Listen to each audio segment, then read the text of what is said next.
Good morning to you, Tash and Ant. How are you both? Good, thanks, Well, Kate. today, Do you know it's my first time that I've ever been to Manjushri Buddhist Centre? Buddhist Centre, Yep. yeah. And you've been here for how long? been on this site for since 2008. Yeah, so 12 years, and we've been in the area for about 20, Just 20 over 20 years, 20 I think. years. Yeah. Longevity. That's Yeah. absolutely wonderful. Congratulations. And I think now more than ever is when we need you to be here. Yeah, definitely a good little community place to come. Yeah, and connect. Yeah, it's so gorgeous. I might just pan around the room if I may, Yeah, because it's please. absolutely stunning. Do you call them altars? Is that what Yeah, you're? or shrine. Oh, shrine. I love the word shrine. Yeah, absolutely beautiful. The whole place this morning, just for our viewers who can't actually smell this place, it smells like chai, because you're doing one of your 6 monthly working bees, and it's all topsy-turvy and upside down and the opposite of meditation here today. By the end of the day, we might all have to sit for at least 10 minutes. Make it 15. Yeah. Go on, all out. So thank you so much for agreeing to have a little chat on screen, because I'm lucky enough to be buzzing around the Yila Healing Trail, meeting people that do native bee honey, run graveyards, etc., etc. But it's very important that everybody else understands what's going on too. So you guys are running several things on the trail. Perhaps you'd like to let us know what they are. Yeah, absolutely. So we've got 3 events that we're going to offer. They're all free, so please feel free, welcome to come along. We're going to run 2 sessions where we're welcoming people to the centre to come and sit in on a calm abiding meditation session. And then what we're going to add after that is some chai, because that's what we do here. And also just a chance for people to ask questions about the centre, about meditation, just for those who are not as familiar with it or would really like to explore a little bit more about meditation. I can't think of a better place to start on your meditation journey. It's so cosy in here and so welcoming and colourful and great. Yes, thank you. It's what we try and achieve. It's a really gentle place to come to, and there's just some really amazing people that will take you through the process and explain to you about the meditation, and hopefully everyone gets a little bit of value from it, and moving forward might be able to bring it into a practice for themselves.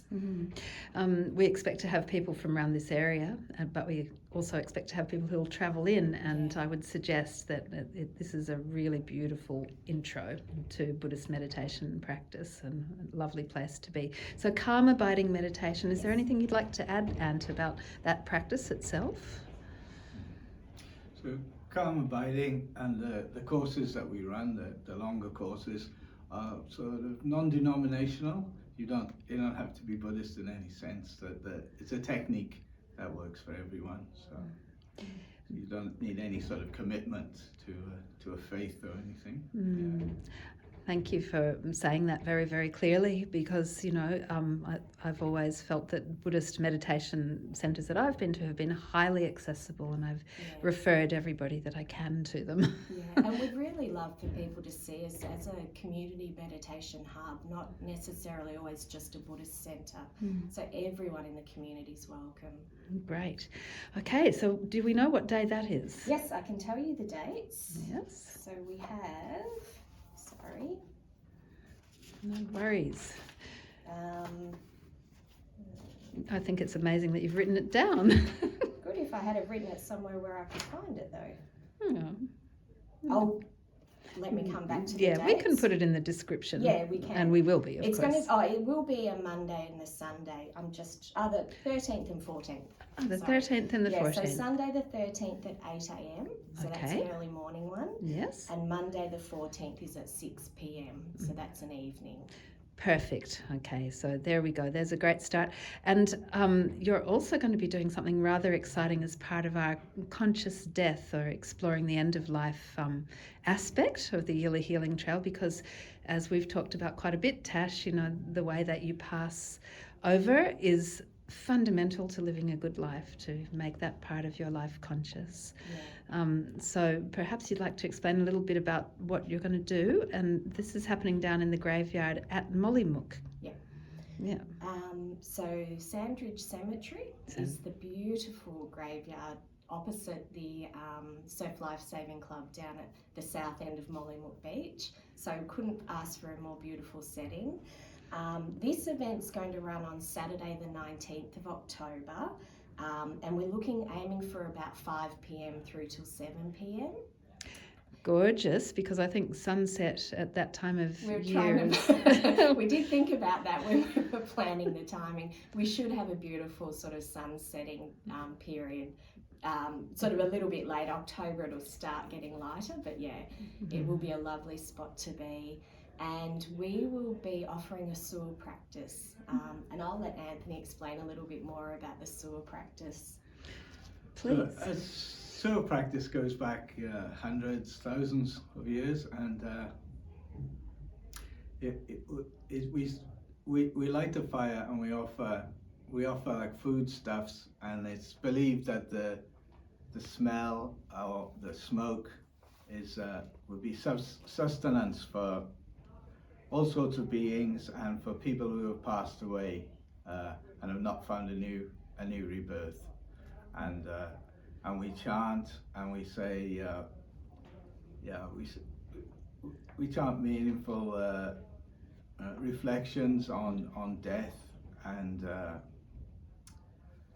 everybody gets a chance to put some of the mix into the fire in turn, and it's a blessings for all sentient beings, and especially those who have passed away recently. And it's a great practice.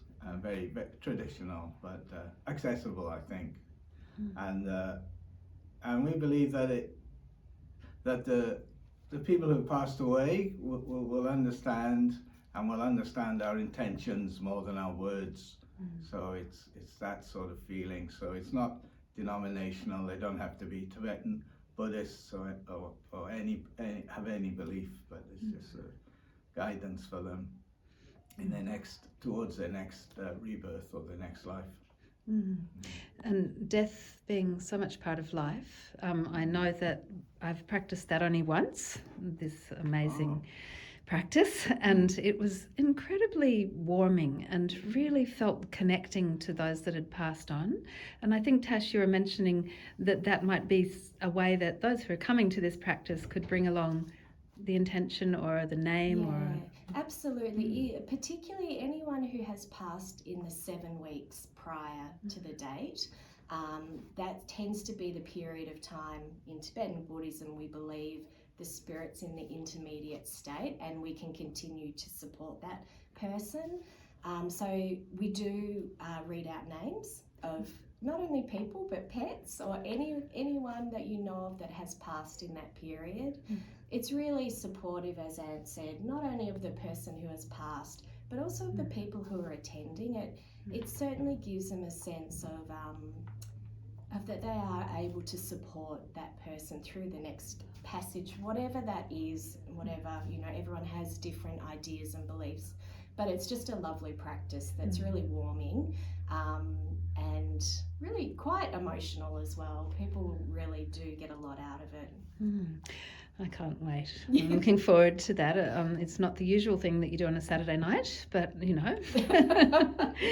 I feel that it's such a great contribution to the whole trail, and I'm really, really thankful for that. And so during the week, could you tell us a tiny bit about when this centre actually opens during the week, in case people can't make the Yila Healing Trail, but they can make coming here? Yeah, we have a couple of things that happen every week. The first is every school term we have an 8-week course, which is a calm abiding meditation course.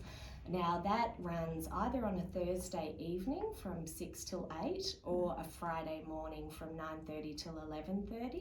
So that's actually an 8-week course where you can book in and come along for those 8 weeks, learn about calm abiding meditation, question and answers, and it's a really lovely way to actually get to know more people in the community. You really form quite a strong bond. There's a lot of talk and feedback that happens through that time. We also run what we call drop-in sessions where anyone can come along and drop in. Again, the 2 calm abiding practices we do on a Sunday morning, as I mentioned before, and a Monday evening. We also run the sewer practice on a Monday evening at 5.